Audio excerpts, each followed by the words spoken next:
What's this week? I want to talk to you about camping. I loved camping. Don't get to do it enough. Don't get out there into the wilderness as much as I want to do. Sometimes I just go out there without getting camping gear at all and breathe it in and then come back inside the house from the backyard. That's what I do. But wanted to talk about some topics this week as I was thinking about camping. And to be honest, my favorite time camping is the fall. I don't know when yours is. A lot of people love summer. A lot of people like spring. Hey, you know what? There's winter camping. Done it. It's tough. Did a dog sledding trip way back when. That was in the winter. And it was a dog sledding trip and camping combined into a single trip because you had to camp too. But it was awesome, dude. It was awesome. Anyway, but I like fall because it's not too hot. You can go to sleep, stay warm in your bag. You don't have to worry a lot about rain as much as you do in the spring and all that. So I'm looking forward to the fall camping experience here coming up. The thing I wanted to ask is, has camping gotten too soft? Has all camping become glamping? Now, I know some of the people on this channel here, some of the subs here are outdoorsmen like I couldn't even imagine. Some of you wake up and brush your teeth with outdoor mud. You guys are some outdoorsmen of outdoorsmen. And I love that. And so I want you to weigh in here. I want you to tell me, are you still doing camping like you used to? Obviously, technology has improved a ton. Just about everything from cell phones to personal massagers. But the thing about camping is that it's always been, and I'm going to marry backpacking a little bit into this too, but camping has always been a little bit of civilization clashing with wilderness, right?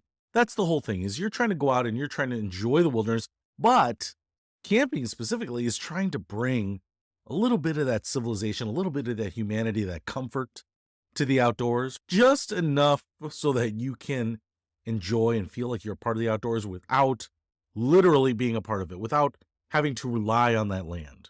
That's just being an animal out in the wilderness, which you can do too. But what we're trying to do is we're trying to take out food and clothing and shelter into that inhospitable wilderness and add a little bit of those kind of luxuries and not necessarily feel like we're adulterating anything and they'll leave no trace. And so I think it originally started a lot with tents, and tents were very basic. I remember some of my very first tents, and think back to the little A-frame ones. Those were the most simple, right?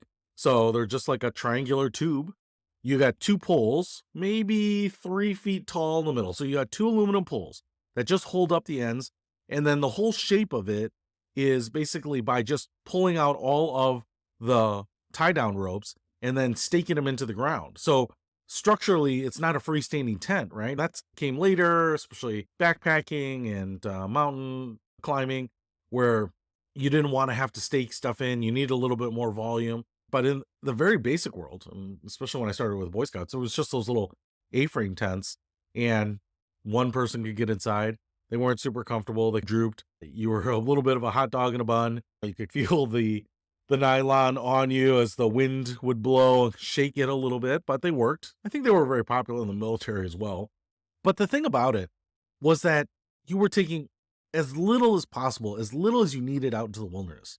And in fact, from a food standpoint, I think one of the ways that I remember bringing a little bit of that civilization to the wilderness was the freeze-dried food, because this is where, it wasn't necessarily great.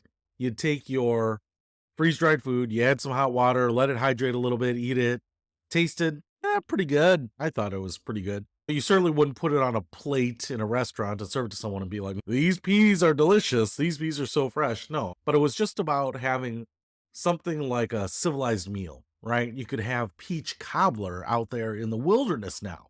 You could have macaroni and cheese and spaghetti out in the wilderness.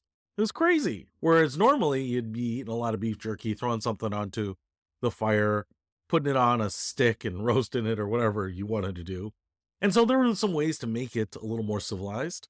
But now I feel like everything, and I'm not saying that you have to buy all this stuff, but I'll be honest, my age, my season in life, I do want it to be more comfortable. For sure. I want to have some more of the amenities when I'm out in the wilderness. But it's like everything I look at, every piece of equipment I ever look at now is somehow like the most elaborate piece of equipment I've ever seen, bordering on glamping. So let's just talk about some specifically, like air mattresses. I have never seen larger, fluffier, like quilted air mattresses. The air mattresses now that have pillows built into them, the elevated piece that goes under your head, they're much wider, longer. They're built for full size cots or whatever it might be.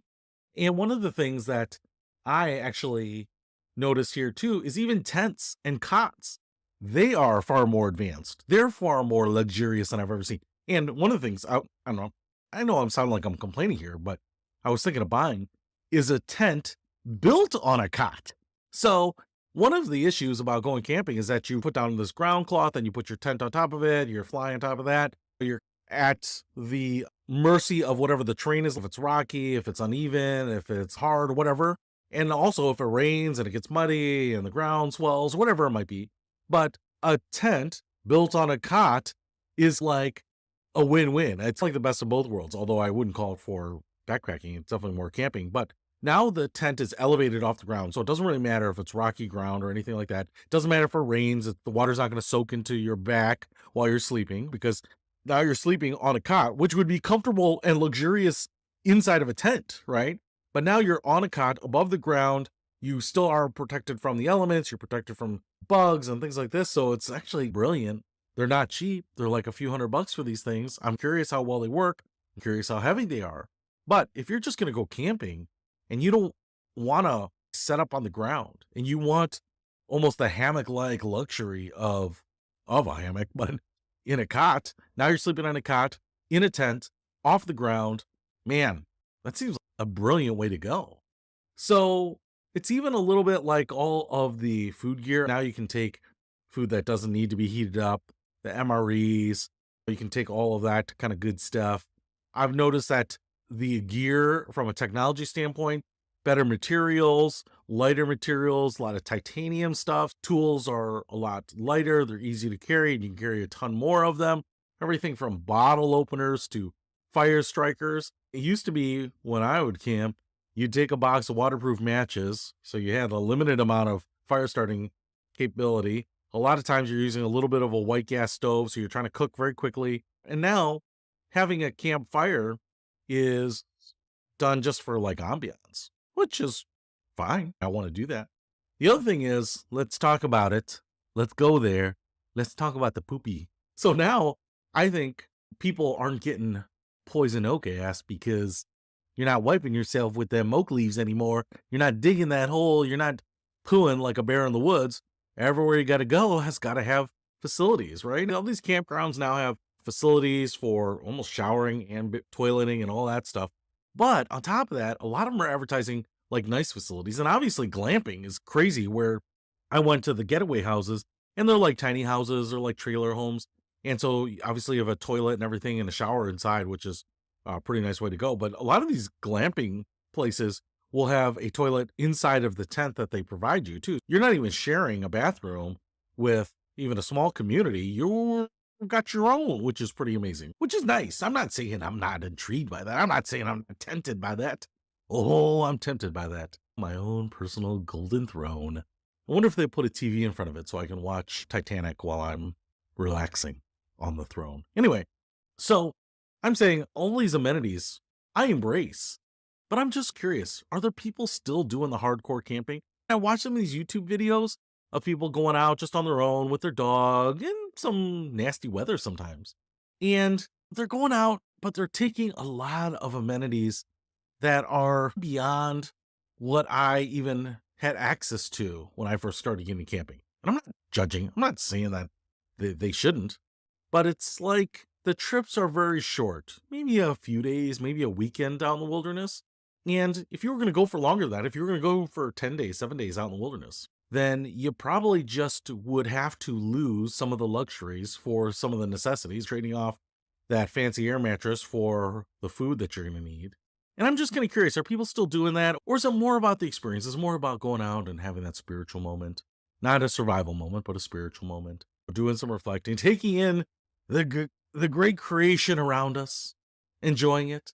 Are all of these advancements in camping, this kind of nudging camping along the spectrum towards glamping, Is this an improvement? What do you think? I'm just kind of curious. How hardcore are you? For me, I definitely would say I'm kind of sliding down that scale, right? Sliding down towards the more comfortable side, taking technology along with us, taking that solar charger so that I can charge up my phone. I'll tell you, I'm taking it. But are you more hardcore about it? That's what I'm curious about. So, anyway, is camping getting soft? Are we getting soft? Are people still doing hardcore camping? Compasses, maybe a tarp, finding and foraging for food and sustenance along the way, setting up shelters out of what nature is providing. I don't know. Just curious who's doing what these days. Anyway, just some of my thoughts, just some of my musings as I'm looking at stuff and I'm like, oh, that's brilliant. I'm taking that on my next camping trip. And then thinking for a minute, am I getting soft? Not just around the waist, not just the spare tire. That's large and soft on the outside, but it's hard as a rock underneath. Just FYI. But what's the state of camping these days? That's it. Want you to weigh in. Let me know what you're doing out there in the wilderness while exploring. Peter Von Panda, out.